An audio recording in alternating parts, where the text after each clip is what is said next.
All right, buckle up, because today we are going deep, really deep, into the mind of a first-century philosopher, a Greek guy named Rodan. This is a fascinating one. It is, isn't it? I mean, just try wrapping your head around this, trying to bring together the teachings of a brand new faith with like centuries of, well-established philosophical ideas. Yeah.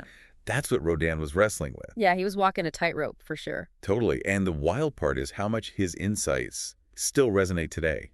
It's kind of mind-blowing.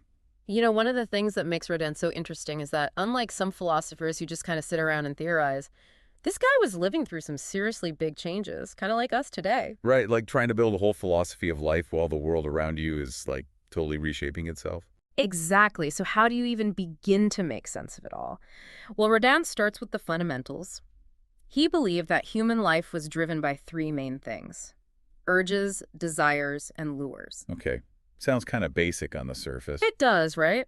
But he digs way deeper than that. Okay, so unpack that a bit. What did he mean by, like, elevating those urges? So he believed we've got this choice, you see. We can either be ruled by our base instincts, right? Just kind of go with the flow, or we can actually choose to channel them into something way more, fulfilling. Interesting. Like, think about the difference between, I don't know, like a fleeting desire for instant gratification, right? Versus that deep satisfaction you get from actually achieving a long-term goal you've been working towards.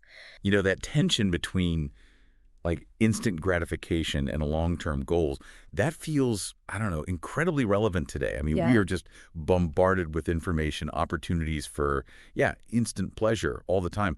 Did Rodan have anything to say about how we navigate that? Oh, absolutely, yeah. Rodan was way ahead of his time on that one. He knew how important it was to delay gratification for something more, meaningful and lasting. He called it the art of living. The art of living. Okay, I like that. So in a world that's constantly trying to distract us, how do we actually master this art of living? Well, Rodan believed it all started with self-awareness, a deep understanding of, ourselves. And he really emphasized the need to confront our hidden fears and biases. Right. Those things that kind of hold us back from reaching our full potential, right? Right. He said only by acknowledging those things, those fears and biases, can we even begin to make choices that line up with our true selves. That makes a lot of sense, but it's definitely easier said than done, right? Yeah. It can be really uncomfortable to confront those shadows within ourselves. Oh, absolutely. It can be downright painful sometimes. But Rodan would argue that it's in those moments of discomfort that the real growth happens, the good stuff. He saw self-reflection as an ongoing process, like a lifelong journey of peeling back the layers and really getting to know ourselves on a much deeper level. And he also had some really interesting thoughts about how our connections with other people kind of play into all of this, especially in the context of marriage. So marriage wasn't just about, like, romance for Rodan. He saw it as like the deepest expression of friendship, this journey of, mutual growth and support, which makes you wonder how many people, even back then, really had that. It's a good question. And it kind of makes you think about, the connections we make today, what they really mean. Yeah. But Rodin's point, it goes beyond just, romantic relationships. He thought that any shared experience, whether it's like a conversation or a meal or a trip together, it has this power to broaden our horizons, our perspectives. It's like they say, the world's a book and those who don't travel only read one page. Yeah. Every encounter, every conversation, it's a chance to see things from a different angle. Totally. Yeah. And Rodan recognized how easy it is, to get stuck in our own little bubbles, to surround ourselves with people who think just like us. But he believed that to really grow, you got to engage with different viewpoints, especially the ones that challenge you. You know what I mean? Oh, for sure. The ones that make you uncomfortable. Yeah, exactly. And, it's interesting. He noticed something about how Jesus sent his disciples out on their mission always in pairs. Right.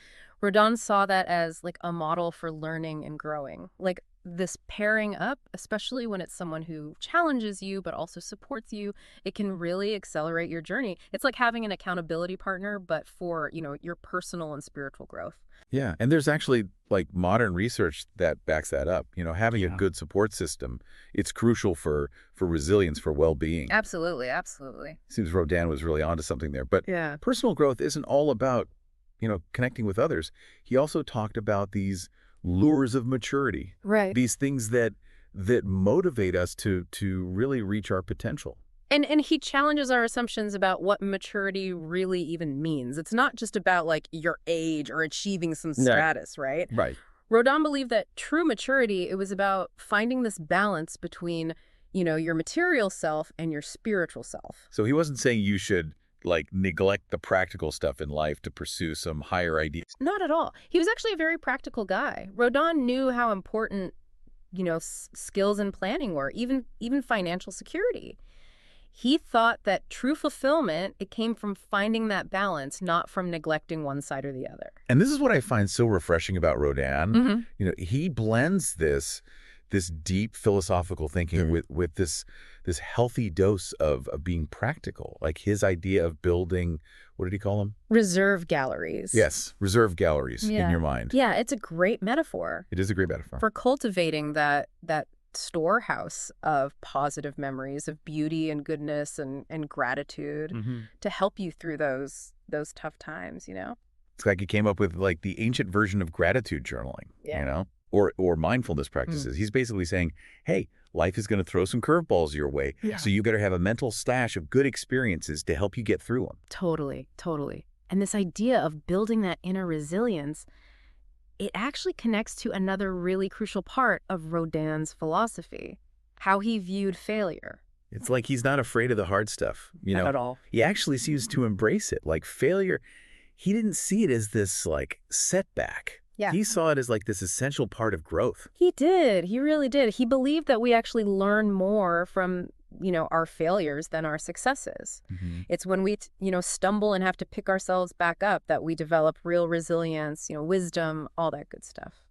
That's a really powerful message, especially today, when there's this pressure to like succeed all the time. Right. He's like encouraging us to like change how we think about failure altogether. Totally. To see it as this opportunity to learn and grow. Absolutely. Yeah. He'd probably say, that real growth, it often happens outside of our comfort zone. Right. And yeah, part of that is embracing those failures, those moments when things don't go our way. But we've talked about, the art of living, connecting with others, building resilience. But where does religion fit into all this? Because remember, this is a guy trying to reconcile his existing beliefs with these teachings of Jesus. Yeah, it's like he's coming at this new faith through the lens of philosophy, yeah. Which is, super interesting. How did he like bridge that gap? Well, for Rodan, he was really aware of the difference between, intellectual beliefs and a real genuine spiritual experience, right? It wasn't enough to just like go through the motions of religion. Right. He was searching for something deeper, something transformative, So it wasn't just about talking the talk, but actually walking the walk. Yeah, exactly. For Rodan, true religion, it wasn't about, dogma or ritual. Well, it was this deeply personal journey, and he believed it could change not just you, but the whole world around you. Wow. Okay, so how did the teachings of Jesus connect with him on that level? I mean, that's a pretty bold claim, even today. Well, remember, Rodan spent his life wrestling with these like huge philosophical questions, right? Yeah, right. And then when he encountered the teachings of Jesus, he saw something different, something new, He saw this path to like directly connect with the divine. So it wasn't about just, theorizing about it, but like really experiencing it. Exactly. Yeah, exactly. Rodan saw God as this ultimate ideal, something beyond just what humans can come up with or even understand. And he believed that this pursuit of the divine, this yearning for something bigger than ourselves, that was the real driving force behind, true spiritual growth. Like he's saying, real fulfillment, it comes from aligning yourself with something bigger than just you, a purpose that goes beyond your own like individual life. And Rodan's own journey is a testament to that. Like he was so moved by Jesus's message that he chose to follow him. He embraced this new path, this eternal adventure, he called it. That's quite a journey. Going from like grappling with these big philosophical questions to then finding this new path, this new way in the teachings of Jesus. It really is. And it makes you wonder, what's our eternal adventure? What are we willing to give up, to sacrifice in pursuit of something more meaningful, something that connects us to something bigger? Those are some deep questions right there. They are. And that's probably what Rodan would want us to do, right? Right. To think, to examine our own beliefs, and to never, ever stop searching. Yeah. He reminds us that the journey, the actual journey, is just as important as the destination.